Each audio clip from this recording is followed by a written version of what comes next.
BJP പട്ടികജാതി Morcha Thrissur revenue ജില്ലാ കമ്മിറ്റിയുടെ നേതൃത്വത്തിൽ പട്ടികജാതി വികസന കോർപ്പറേഷൻ ഓഫീസിലേക്ക് സംഘടിപ്പിച്ച മാർച്ചിൽ സംഘർഷം.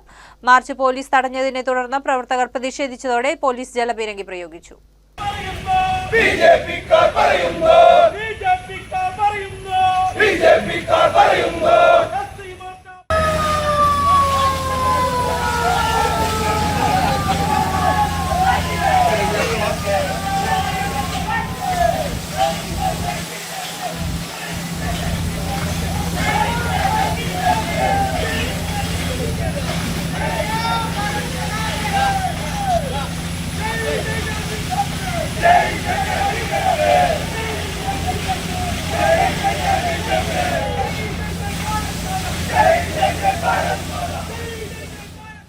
തുടർന്ന് നടന്ന പ്രതിഷേധ യോഗം ബി.ജെ.പി സംസ്ഥാന സെക്രട്ടറി അഡ്വക്കേറ്റ് പന്തളം പ്രതാപൻ ഉദ്ഘാടനം ചെയ്തു. സംസ്ഥാന സർക്കാർ പട്ടികജാതി സമൂഹത്തെ വഞ്ചിക്കുകയാണെന്നും മുൻ ഇടത് സർക്കാരിന്റെ പട്ടികജാതി വിരുദ്ധ നയങ്ങളാണ് നിലവിലെ യു.ഡി.എഫ് സർക്കാരും തുടരുന്നതെന്നും അദ്ദേഹം ആരോപിച്ചു.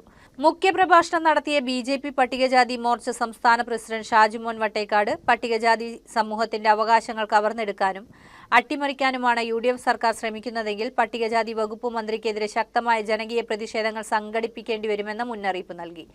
ബി.ജെ.പി പട്ടികജാതി മോർച്ച നോർത്ത് ജില്ലാ പ്രസിഡന്റ് അഭിലാഷ് തയ്യൂർ അധ്യക്ഷത വഹിച്ചു. സിറ്റി ജില്ലാ പ്രസിഡന്റ് മനോജ് നെല്ലിക്കാട്, നോർത്ത് ജില്ലാ പ്രസിഡന്റ് രാജേഷ് കൊട്ടാരത്ത്, ബി.ജെ.പി ജില്ലാ പ്രസിഡന്റ് ജസ്റ്റിൻ ജേക്കബ്, സംസ്ഥാന സമിതി അംഗം സുരേന്ദ്രൻ നയിനിക്കുന്നത്ത്, ജില്ലാ വൈസ് പ്രസിഡന്റുമാരായ സുധീഷ് മേനോത്ത് പറമ്പിൽ, സർജു തോയക്കാവ്, പട്ടികജാതി മോർച്ച സംസ്ഥാന സെക്രട്ടറിമാരായ ശരത് മൂത്തേടത്ത്, സജീവ് പള്ളത്ത് എന്നിവർ പ്രസംഗിച്ചു. എൽസില ഹെയർ കണക്ട് സൗജന്യ കേൾവി പരിശോധന, മികച്ച ഓഡിയോളജിസ്റ്റുകളുടെ സേവനം, മികച്ച ബ്രാൻഡുകളുടെ ശ്രവണ സഹായികൾ, ഹോം വിസിറ്റ് സൗകര്യം. എൽസില ഹെയർ കണക്ട്.